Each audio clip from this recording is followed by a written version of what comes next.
Hello guys, and welcome to an educational video. Today we're going to be discussing trading psychology and what does this actually mean. Now, you'll see in the title I put business or BS, okay, because I'm going to tie something else into the video regarding treating trading as a business, and is trading psychology BS or not, you know. And you can see that I've written out 4 simple basic questions. What is trading psychology? Is it really important? Can you trade without understanding it? And what's the point in all this? So let's address the first question. What is trading psychology? Trading psychology can be described in many different ways. There's countless books on trading psychology, ranging from Van K. Tharp to Mark Douglas to a whole host of other people. In the end, I like to think of trading psychology as an individual, personal thing. Okay, many of these books and many of these trainers and mentors and gurus and so on will discuss trading psychology from a point of one fits all. Here's a psychology, and these are the biases, that affect traders, throughout their trading career. And this is what you do to eliminate them, or to at least keep them at bay, or to control them. I don't think of trading psychology like that. I never have. I like to think of trading psychology as an individual thing. Personally, I've been trading for many years, and during that time, I've predominantly been a scalper. I like to take quick profits. I'm not interested in holding on to trades. I simply can't. And all the books that I've read, there's a general overview of trading psychology that, yes, does apply.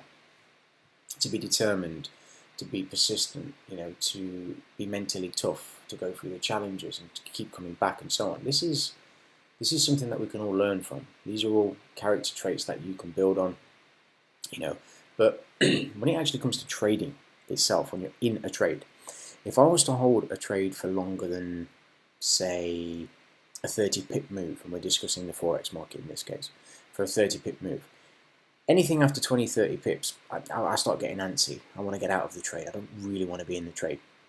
Something just snaps inside me and I have to get out, and after 20 plus years, it's not something that I've found a way around, because it simply isn't me. So when we look at what trading psychology actually is, you have to look at you as a person and have an introspective view. What am I like? Am I a patient person? Am I not a patient person? Do I make decisions quickly? Do I get angry quickly? Do I change my mind quickly?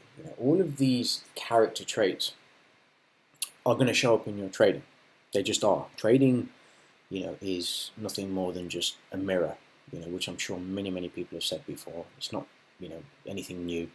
A market is, when you trade, trading is just a reflection of yourself. You can take 2 or 3 traders, put them in the same trade, and they will all manage the trade differently, and that's because we all have different tolerances. Some people like to hold on. Some people think of the big picture. Other people are just sort of very myopic. What's going on in the next 10-15 minutes, hour. So trading psychology, my definition of it, an individual psychology that we all need to understand by first looking at us, looking at ourselves and understanding the way that we are, as individuals. And a good way to start this is to basically write down. It doesn't take long. Just take a piece of paper or just type it up on your iPhone or Samsung or whatever, or smartphone. Just a list of what sort of a person are you. Like I said, are you angry? Or do you I say that wrong. Do you get angry quickly? Do you make decisions quickly? Do you make a decision and stick to it? Do you change your mind often? And these are things, like I said, that are going to show up in your trading. Okay. Now, is it really important? Some will say yes, some will say no. I am of the mind that I believe trading psychology is an absolute must. to understand yourself. You have to understand yourself, because as soon as you open a trade, everything changes. You put bread on the line, everything changes. If you've got some skin in the game, everything changes. So it is extremely important, but not important for your trading career. Now, let me explain what I mean. What I'm trying to get at is this. I'm not saying that trading psychology isn't important and that you can trade without it. But what I am saying is that it's not really about the actual trades themselves. If you are a very well balanced person, you're naturally going to be a balanced trader. If you're a very erratic person, you're naturally going to be an erratic trader. So to give you an example, you could take two trading plans, exactly the same, and give the same trading plan to two different people, and they go out and they trade that plan, and one of them's controlled and one of them's erratic. The erratic person is going to lose money, whereas the controlled person will minimize losses. It doesn't mean that they're both, it doesn't mean that the controlled person will make money, sorry, but the difference in results is going to be huge. The erratic person is just going to do far worse, simply because he's an erratic person. And this is obviously under the assumption that we can make both traders do exactly the same thing, but then let their psychology take over and see how that infects the trading. So yes, it is really important, but it's important to understand from an individual basis. Okay, so we have to work on ourselves, and a good way to do this is, once you enter a trade, to pay attention. Pay attention to how you feel. Monitor your emotions. Monitor, the slight nuances. If you feel the urge to add to a position, to move your stop, to take a quick profit, to leave it on, to take some off and leave a portion of the trade on. Do you move your stop to break even very quickly, and so on and so forth. And all of these things kind of meld into a picture of you as a person and as a trader. And once you have these little nuances, you can start to see which ones affect your trading based on the end result. So you open a trade, you monitor your emotions, you write them down, and then once the trade's closed, you can cross-reference, and it's not hard to do. You can actually cross-reference your list of emotions and the way you acted and what you was thinking and your impulses to the end result of the trade. So a good example for me is, I will open a trade. I have a very clear understanding of, yep, this is where price is reaching for. So I'm gonna get into the trade and I'm gonna take my 20-30 pips, knowing it's 70 to 80, possibly 90% in some cases, that it's going to continue going. But once I'm out of the trade and I've monitored everything and I see what's going on, I can look at the trade and say, yep, it did eventually get to where I was thinking it was going to go. But with the ups and downs and lefts and rights and the sharp movements and everything that happens in the marketplace, I know that I simply just cannot handle that. So other people might look at that trade and say, yep, it moved another 60 pips. How could I have capitalized on that? And then you start to experiment. You leave a portion on, see how you go. Did you get an extra 10 pips? Do you look at all your trading results and you can say there's an extra sort of 15 pips or so? Generally, 70% of the time, there's an extra 15 pips in the trade, and then you can start to narrow down your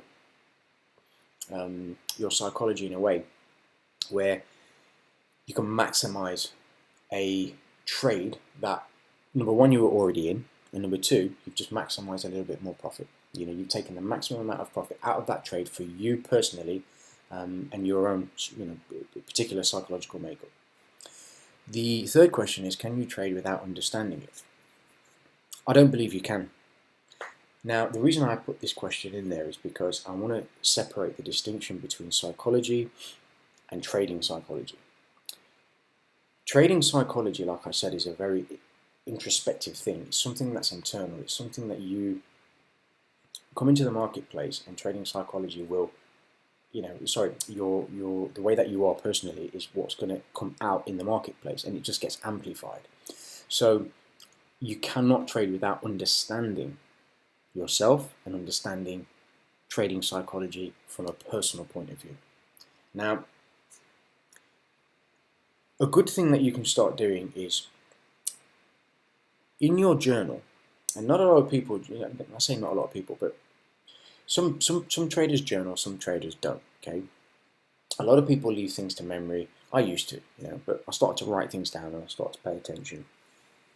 And it's important, like I said, to make sure that you are well aware of the way that you act in trades. How many trades do you take? And once you get this feedback of the way that you are as a trader, you can start to understand yourself better. You can start to understand the markets better, and you can start to see where your thresholds are. And you kind of go to the threshold and you stop, because you don't really need to go past that point, because ultimately the aim of the game is to make money. We're not in this business to, be better than anybody else. We're not in this business to make more money than anybody else. We're not in this business to, show, the guy next door that we're better than them.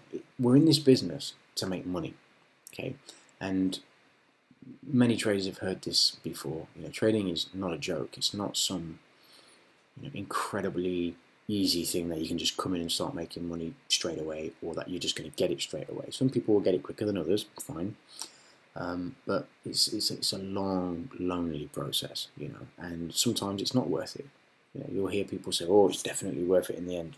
I know traders that would not say that, So,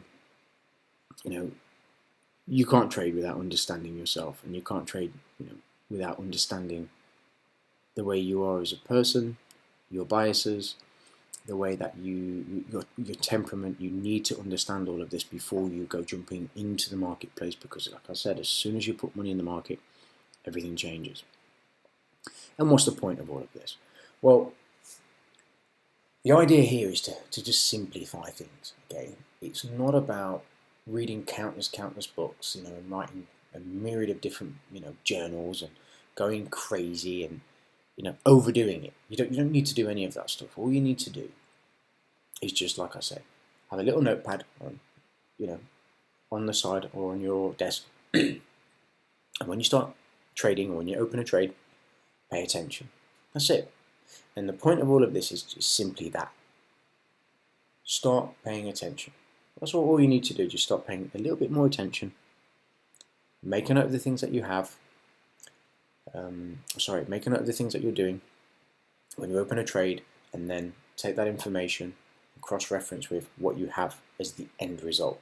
Okay, so you take the end result and you look at what you've written down, and you look at the two, put them together, and you say, right, how could I improve on this trade? Okay, so I hope you found this insightful. We are going to be adding additional videos, and we are going to be delving deeper into trading psychology, and how to implement some things.